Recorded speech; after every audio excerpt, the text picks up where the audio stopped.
How to manage workers on a construction site. That's what we're going to be covering in this video.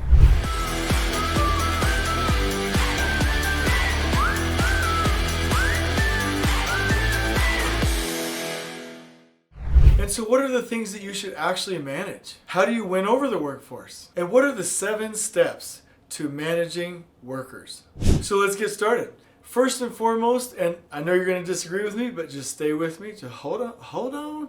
Like, you do not need to manage them. There are 3 things that you do need to manage though. And they are, number 1, you need to manage how well they are treated. Number 2, you need to manage the expectations that you have of them on the project site. And number 3, you need to manage your relationship with them. Because at the end of the day, you can't micromanage every worker. You can't ultimately decide what happens because most of them work for different companies. And so you're not managing them directly like manage. You're managing those key 3 things. Again, you are managing how they're treated, you're managing the expectations, and you're managing your relationship with them. And interestingly enough, if you have those 3 things in place, everything else will work out because that's how you move people.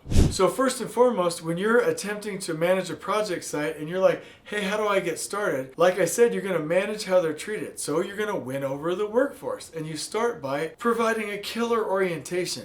You don't want them to come to the project site, not know where they're going, be frustrated with the parking, barely find where they're supposed to go, come into a grumpy office administrator, left alone in the office for like 30 minutes, shown a video, ignored, treated like they're second-class citizens. No, you want to grab them and be like, we are so happy to have you. We're freaking stoked, man. Like, or sis, like, hey, like, come to this orientation. I'm so glad you're here. That's step number 1. Manage how they're treated by providing a remarkable orientation. Number 2, make sure the conditions on site are killer. Great bathrooms, great lunch area, great huddle areas, clean job sites, safe, organized. And they know where they're supposed to go. Make sure they have a nice parking area, a place to smoke. Even if you don't smoke and you're judgy about it, make sure they have it. It's important to them, right? Remember, when you're a leader, you don't just care about what you care about, you care about what your people care about, right? So if you're going to really like win these people over and manage how they're treated, then treat them right with the right conditions. That's number 2. Number 3, huddles.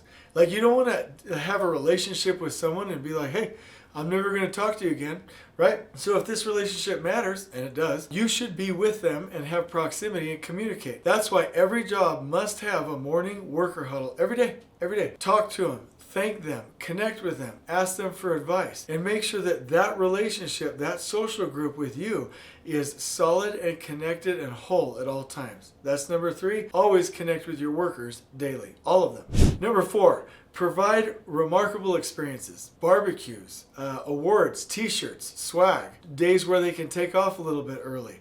Maybe you cook them lunch, maybe some treats, maybe in the morning huddle there's some candy. Maybe you get chips and salsa for the lunch area. Whatever the case may be, remember, it's your job to manage workers, your relationship with the workers, right? Your expectations with the workers and the conditions and how they're treated. So treat them with some remarkable engagements every now and then. And if you do that, you will have won them over, and that's most of the battle won. You don't need to manage anybody by micromanaging. If you have that kind of influence with them, with those great conditions, they'll most of the time, with the exception of a small percentage, do the right thing and do great work for you on your project.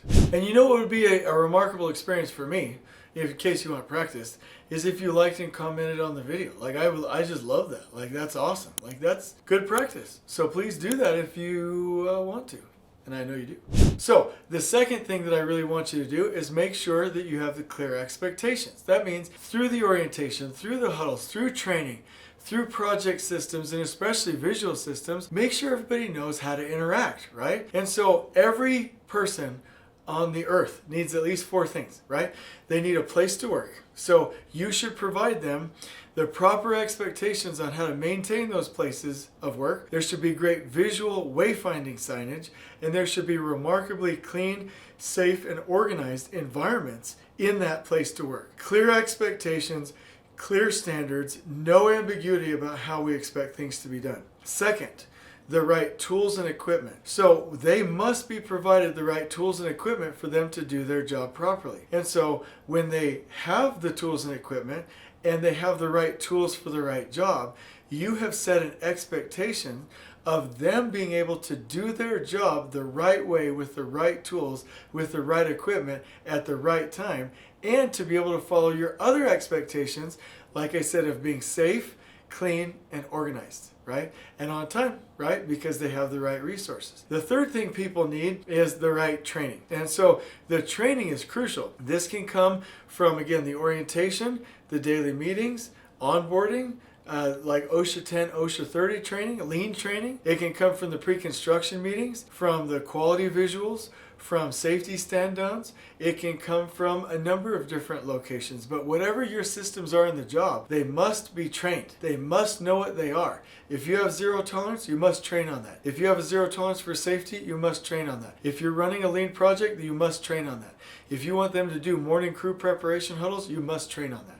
Right? And the fourth thing is you need the time to do it. So every worker needs a place to work, the tools and equipment, the training, and the time to do their job. And so also schedule expectations and what their deadlines are must all be communicated. And so if you do that, not only have you managed the conditions that they're in and have won them over, but now they know what you expect, and they will most of the time, without, with the exception of a small percentage, they will be reciprocal and take care of what you need. And then number 3, manage your relationship with them. So here are some suggestions. Connect, really be personable and care about them on a daily basis. Also, really create those wonderful experiences. And do nice things that don't have to be done that proves that you care about them. Also, always run a great job. Never marginalize workers for the sake of budget or schedule. The other thing that I would say is be a part of the group. Make sure they have great bathrooms, help clean those bathrooms, use those bathrooms, maintain those bathrooms, pick up trash, set a good example, and for Pete's sake, shake their hand, talk to them, ask them about their day, look them in the eye and tell them they're special, and you will be managing your relationship with them. And if you have now managed their conditions, you have managed the expectations that you have, and you're managing your relationship, there is nothing that group of people won't do. And we didn't do it for the sake of them doing something for you, but we are managing this and these 3 key considerations so that we can have a win-win. They have a remarkable experience, we do. This is the only real way to get a large group of people to do what they need to do for that project and for themselves, quite frankly. So in closing, I'll give you one bit of advice. Be human. That's all it really comes down to, is do the right thing, connect with people, and it's really all about love. I know that sounds corny, don't click away, but it's really all about love. If you truly care about people, you will provide those things that I talked about. And we're going to link you to a blog post in the description below that you can use so that you can implement these things on your project. But if you really want to know how to manage workers, manage those key 3 things and be human and really learn to care about people, and everything else, all of your success will follow. On we go.